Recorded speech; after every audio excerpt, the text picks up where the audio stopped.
Have you ever heard the true and horrifying events that inspired the movie Scream? The year was 1990, and classes were about to start for the school year at University of Florida. The first two victims were Sonia Larson and Christina Powell. They were new students that year, and both were 17, although I've seen some things that say one was 17 and one was 18. The girls had met over the summer and decided to get an apartment together at an apartment complex called Williamsburg Apartments.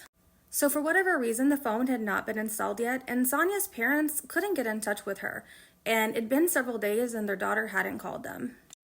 So on August 26th, both the girls' parents decided to show up and go over there and check on them. They went over and banged on the door, and nobody answered.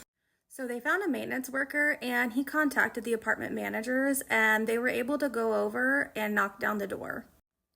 The poor maintenance man went in first and found an absolutely horrifying scene. It was so bad that he ran down the stairs screaming, kept running until he got outside, and then threw up. They found Christina's body on the first floor. She had been SA'd, harmed with a sharp object multiple times, and had passed away. Sonia's deceased body was found upstairs on her waterbed. She had also had her life taken with a sharp, pointy object. She had her clothes taken off, and her body was posed in a crazy, suggestive way.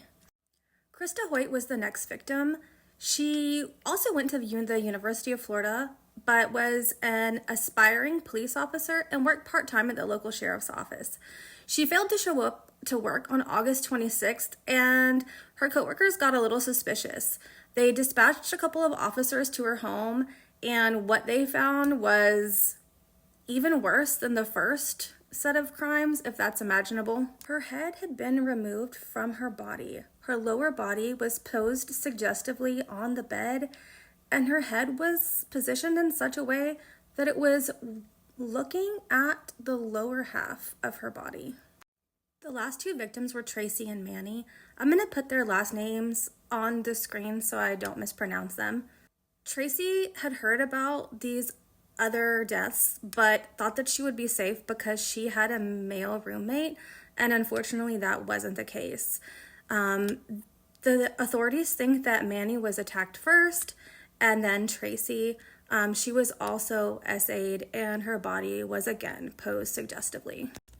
It took quite a while for the police to figure out who the perpetrator was, track him down and arrest him, and I'm sure you can only imagine the horror that the college students at the University of Florida were experiencing.